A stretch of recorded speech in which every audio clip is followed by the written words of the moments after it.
Hello दोस्तों, नमस्कार। आज हम बाल विकास एवं शिक्षा शास्त्र यानी सीडीपी का पहला सेशन स्टार्ट कर रहे हैं, जो प्रैक्टिस टेस्ट के रूप में है, जिसमें हम 30 क्वेश्चन करेंगे। पहला क्वेश्चन है, पियाजे के अनुसार विकास की पहली अवस्था जन्म से लगभग 2 वर्ष की आयु तक के दौरान बच्चा सबसे बेहतर क्या सीखता है। पहला ऑप्शन दिया गया है अमूर्त तरीके से चिंतन द्वारा, भाषा के नए अर्जित ज्ञान के अनुप्रयोग द्वारा, इंद्रियों के अनुप्रयोग द्वारा और निष्क्रिय शब्दों को समझने के द्वारा। इसका सही ऑप्शन जो होगा वो आपका होगा इंद्रियों के प्रयोग द्वारा। वो होगा आपका इंद्रियों के प्रयोग द्वारा। पहला सी होगा। इसके बाद अगला क्वेश्चन स्टार्ट करते हैं। सबसे अधिक गहन और जटिल समीकरण होता है, वो क्या होता है। पूर्व बालावस्था के दौरान, दूसरा प्रौढ़ावस्था के दौरान, व्यक्ति के पूरे जीवन में और किशोरावस्था के दौरान। इसका सही ऑप्शन होगा डी, व्यक्ति की जो किशोरावस्था के दौरान सबसे ज़्यादा गहन और जटिल समाजीकरण होता है। अब अगले क्वेश्चन पे आते हैं। आनुवंशिकता को जगह खाली है, इसमें क्या भरना है, सामाजिक संरचना माना जाता है। अब इसमें जो सही ऑप्शन होगा वो हमें इस जगह में भरना है। पहला है गत्यात्मकता, स्थिर, प्राथमिक और गौण। इसमें से सही ऑप्शन क्या है, सही ऑप्शन हमारा बी है, स्थिर। स्थिर हमारा ये सही ऑप्शन हो गया। स्थिर सामाजिक संरचना माना जाता है। सीखने का, अगले क्वेश्चन पे आते हैं। सीखने का वह सिद्धांत जो पूर्ण रूप से और केवल अवलोकनीय व्यवहार पर आधारित है, सीखने के सिद्धांत से संबंधित। सीखने के किस सिद्धांत से संबंधित है, इसका जो 4 ऑप्शन दिए गए, व्यवहारवादी, संरचनावादी, संज्ञानवादी, विकासवादी। इसका सही ऑप्शन है व्यवहारवादी। अब हम लोग अगले क्वेश्चन पे आते हैं। हमारा 5वां प्रश्न है, निम्नलिखित में से कौन सा समझ के लिए शिक्षण को प्रदर्शित नहीं करता है। ऑप्शन ए, समानता और अंतर देखने और सादृश्यता स्थापित करने के लिए विद्यार्थियों को सहयोग करना, विद्यार्थियों को एकांकी तथ्यों और प्रक्रियाओं को याद करने के योग्य बनाना। बी ऑप्शन, परिघटना या अवधारणा को अपने शब्दों में अभिव्यक्त करने के लिए विद्यार्थियों को कहना। सी, नियम कैसे काम करता है इसे स्पष्ट करने हेतु उदाहरण उपलब्ध कराने के लिए विद्यार्थियों को पढ़ाना। इसका सही ऑप्शन होगा हमारा बी। सही ऑप्शन हमारा बी है, विद्यार्थियों को एकांकी तथ्यों और प्रक्रियाओं को याद करने योग्य बनाना। अगले क्वेश्चन पे आते हैं। क्वेश्चन नंबर 6, निम्नलिखित में से कौन सी विशेषता आंतरिक रूप से अभिप्रेरित बच्चों के लिए सही नहीं है। हमें नहीं देखना है, इसमें भी हमें नहीं देखना था पिछले क्वेश्चन 5 में। बाकी तो हैं लेकिन बी नहीं है। अगले क्वेश्चन देखिए 6 में क्या है कि नहीं है, तो इसमें कौन सा नहीं है। बे कार्य करते समय, बे यानी बच्चे, बे कार्य करते समय उच्च स्तर की ऊर्जा प्रदर्शित करते हैं।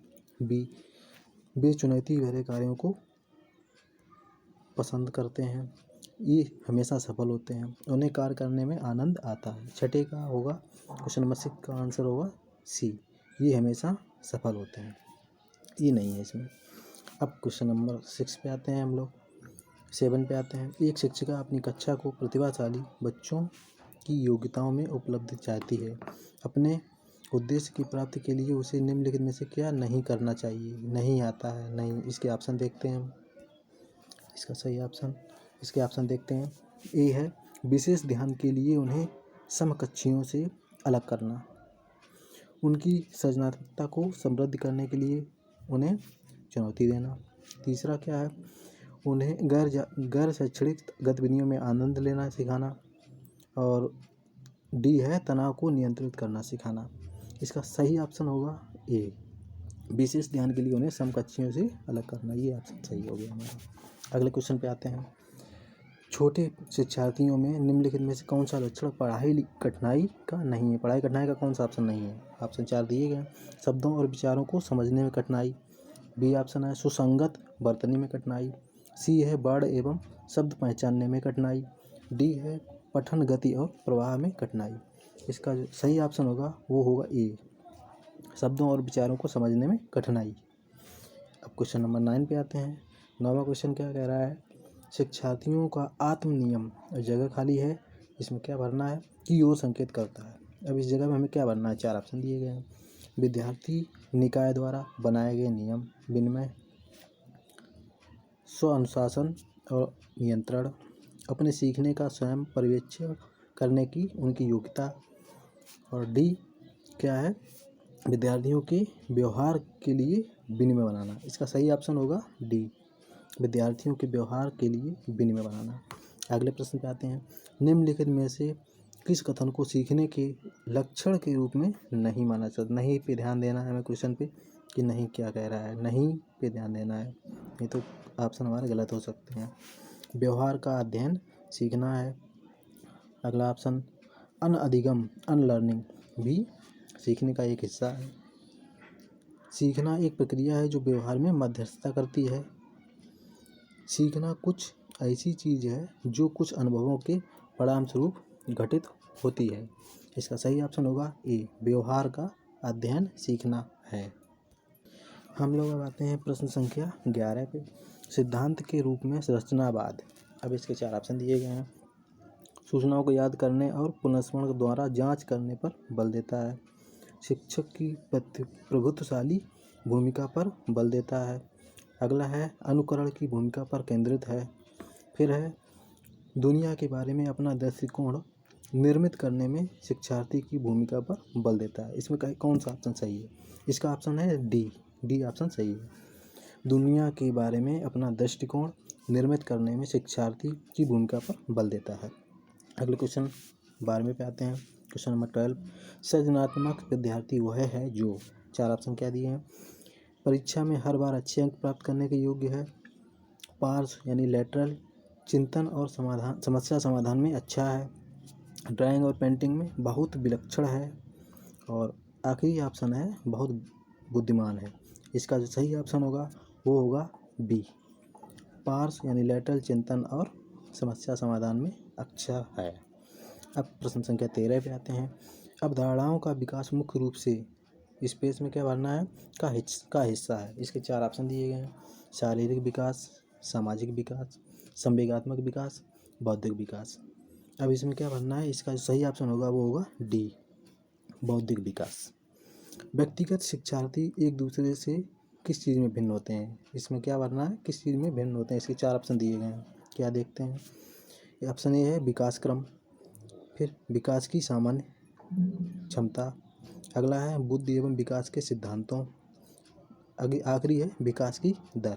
अब इसका सही ऑप्शन जो है वो है डी, विकास की दर। प्रश्न संख्या 15 पे हम लोग स्टार्ट होते हैं। 15 पे क्या है, बच्चे के उचित विकास को सुनिश्चित करने के लिए उसका स्वस्थ शारीरिक विकास एक महत्वपूर्ण आवश्यकता है। यह कथन किसका है, यह कथन सही है क्या है, इसके बारे में हमें 4 ऑप्शन दिए गए। क्या है 4 ऑप्शन। यह सही है क्योंकि विकास क्रम में शारीरिक विकास सबसे पहले स्थान पर आता है। फिर है सही है क्योंकि शारीरिक विकास के अन्य पक्षों के साथ अंतः संबंधित होता है। गलत है क्योंकि शारीरिक विकास के अन्य पक्षों को किसी भी प्रकार से प्रभावित नहीं करता है। फिर डी है गलत हो सकता है क्योंकि विकास नितांत व्यक्तिगत मामला है। इसका सही ऑप्शन जो होगा वो होगा बी, सही है क्योंकि शारीरिक विकास के अन्य पक्षों के साथ अंतः संबंधित है। प्रश्न संख्या 16 पे आते हैं। इरफान खिलौनों को तोड़ता है और उसके पुर्जों को देखने के लिए उन्हें अलग अलग कर देता है। आप क्या करेंगे इस स्थिति में। ऑप्शन दिए गए हैं। उसके जिज्ञासु स्वभाव को प्रोत्साहित करेंगे और उसकी ऊर्जा को सही दिशा में संचारित करेंगे।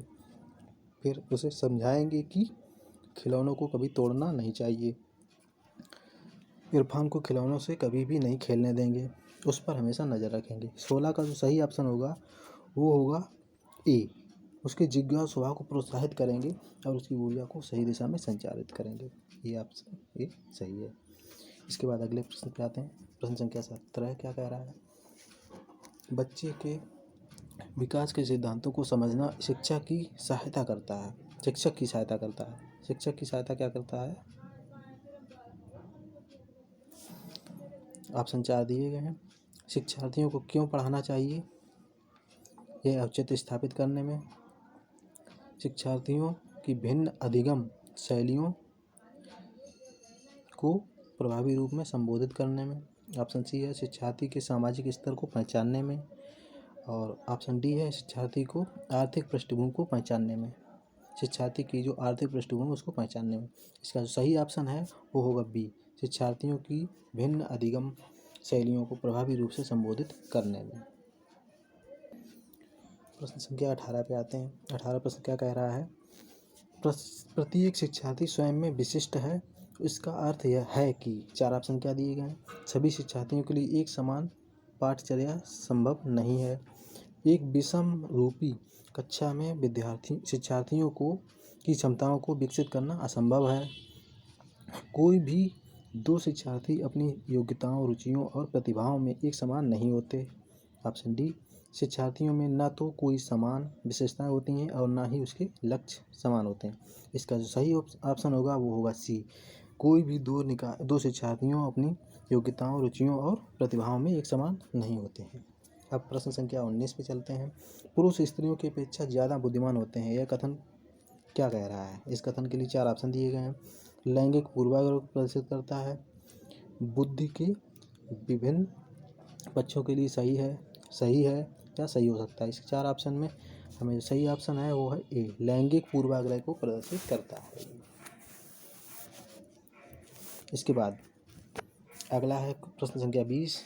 क्रिस्टीना अपनी कक्षा को क्षेत्र भ्रमण पर ले जाती है और वापस आने पर अपने विद्यार्थियों के साथ भ्रमण पर चर्चा करती है, यह किस ओर संकेत करता है। आकलन के लिए सीखना, आकलन का सीखना, सीखने का आकलन या सीखने के लिए आकलन। इसका सही ऑप्शन है वो सी है, वह सीखने का आकलन। प्रश्न संख्या 21 पे आते हैं। मानव विकास कुछ विशेष सिद्धांतों पर आधारित है, निम्नलिखित में से कौन सा मानव विकास का सिद्धांत नहीं है। इसमें भी हमें ध्यान देना है कि इसमें नहीं पूछा है। सामान्य से विशिष्ट, प्रतिवर्ती, निरंतरता, अनुक्रमिकता। इसका जो सही ऑप्शन होगा वो होगा बी, प्रतिवर्ती। ठीक है। अब अगले प्रश्न पे आते हैं। निःशक्त बच्चों के लिए समेकित शिक्षा की केंद्रीय प्रायोजित योजना का उद्देश्य है, जगह खाली स्पेस में क्या बनना है, में निःशक्त बच्चों को शैक्षिक अवसर उपलब्ध कराना। इसके सही ऑप्शन क्या, चार ऑप्शन दिए हैं। मुक्त विद्यालयों, ब्लाइंड रिलीफ एसोसिएशन के विद्यालयों, नियमित विद्यालयों और विशेष विद्यालयों। इसका जो सही ऑप्शन होगा वो सी होगा, नियमित विद्यालय, रेगुलर स्कूल। प्रश्न संख्या 23 पे आते हैं। निम्नलिखित में से कौन सा कथन सीखने के बारे में सही है। यहाँ पे नहीं है, ध्यान रखना है, यहाँ पे नहीं लिखा है, सही है। ऑप्शन ए है, सीखने के किसी भी चरण पर सीखना संवेगात्मक कारकों से प्रभावित नहीं होता है। सीखना मूल रूप से मानसिक क्रिया है। बच्चों द्वारा की गई त्रुटियां यह संकेत करती हैं कि किसी तरह का सीखना नहीं हुआ।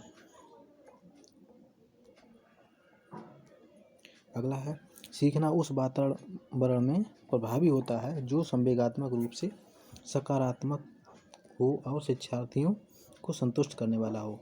इसका जो सही ऑप्शन होगा वो डी होगा, सीखना उस वातावरण में प्रभावी होता है जो संवेगात्मक रूप से सकारात्मक हो और शिक्षार्थियों को संतुष्ट करने वाला हो। प्रश्न संख्या 24 पे आते हैं। इसमें है मूल्यांकन यानी असेसमेंट का मुख्य उद्देश्य होना चाहिए। क्या उद्देश्य होना चाहिए।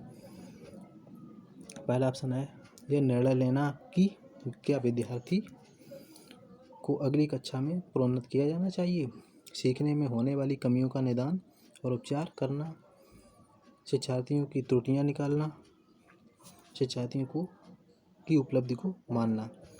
इसमें जो सही ऑप्शन होगा वो बी होगा, सीखने में होने वाली कमियों का निदान और उसका उपचार करना।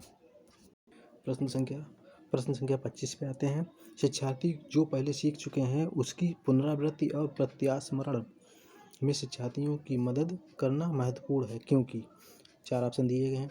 पूर्व पाठों को दोहराने का एक प्रभावी तरीका है, यह शिक्षार्थियों की स्मृति को बढ़ाता है जिससे सीखना सुदृढ़ होता है, यह किसी भी कक्षा अनुमोदन के लिए एक सुविधाजनक शुरुआत है, नई जानकारी को पूर्व जानकारी से जोड़ना सीखने को समृद्ध बनाता है। इसका सही ऑप्शन होगा वो होगा डी, नई जानकारी को पूर्व जानकारी से जोड़ना सीखने को समृद्ध बनाता है। अगला प्रश्न संख्या 26 पे आते हैं। सृजनात्मक उत्तरों के लिए आवश्यक है, इसके 4 ऑप्शन दिए गए हैं। मुक्त उत्तर वाले प्रश्न, एक अत्यंत अनुशासित कक्षा, प्रत्येक शिक्षण एवं प्रत्यक्ष प्रश्न, विषय वस्तु आधारित प्रश्न। इसका जो सही ऑप्शन है वो ये है, मुक्त उत्तर वाले प्रश्न। प्रश्न संख्या 27 पे आते हैं। शिक्षार्थियों को स्पेस में के लिए प्रोत्साहित नहीं करना चाहिए, इसमें ध्यान रखना नहीं करना चाहिए। ऑप्शन ए है, अधिक से अधिक पाठ सहगामी क्रियाओं में हिस्सा लेने, शिक्षक को पूछ सकते हैं उन सभी प्रश्नों के उत्तर याद करने, कक्षा के अंदर और बाहर अधिक से अधिक प्रश्न पूछने, समूह कार्य में दूसरे शिक्षार्थियों के साथ सक्रिय रूप से अंतः क्रिया करने। इसका सही ऑप्शन होगा वो बी होगा, शिक्षक जो पूछ सकते हैं उन सभी प्रश्नों को उत्तर याद करना। प्रश्न संख्या 28 पे आते हैं। निम्नलिखित में से कौन सा रचनात्मक आकलन फॉर्मेटिव असेसमेंट के रूप में के लिए उचित उपकरण नहीं है, इसमें हमें नहीं है। तो इसके जो ऑप्शन है, सत्र परीक्षा, प्रश्नोत्तरी और खेल, दत्त कार्य, मौखिक प्रश्न। इसका सही ऑप्शन होगा वो होगा सी, दत्त कार्य। प्रश्न संख्या 29 पे आते हैं। शिक्षार्थियों के सीखने में जो रिक्तियाँ रह जाती हैं उनके निदान के बाद क्या होना चाहिए। ऑप्शन, सभी पाठों को व्यवस्थित रूप से दोहराना, शिक्षार्थियों और अभिभावकों को उपलब्धि के बारे में बताना, समुचित उपचारात्मक कार्य और सघन अभ्यास कार्य। इसका सही ऑप्शन होगा वो सी होगा, समुचित उपचारात्मक कार्य। अब प्रश्न संख्या 30 पे आते हैं। भारतीय समाज की बहुभाषिक विशेषता को देखा जाना चाहिए, किस रूप में देखा जाना चाहिए। इसके जो 4 ऑप्शन दिए हैं, विद्यार्थियों को सीखने के लिए अभिप्रेरित करने, शिक्षक योग्यता की चुनौती के रूप में, शिक्षार्थियों के विद्यालयी जीवन को एक जटिल अभिनव अनुभव के रूप में बनाने के कारक के रूप में, शिक्षण अधिगम प्रक्रिया में बाधा के रूप में, विद्यालयी जीवन को समृद्ध बनाने के रूप में। इसका सही ऑप्शन होगा वो होगा डी, विद्यालयी जीवन को समृद्ध बनाने के संसाधन के रूप में। दोस्तों, इस तरीके से हमारा आज का पहला प्रैक्टिस टेस्ट फिनिश होता है और हम अगले प्रैक्टिस टेस्ट के रूप में आएंगे। अगला प्रैक्टिस टेस्ट लेके CDP का दूसरा प्रैक्टिस टेस्ट। Thank you.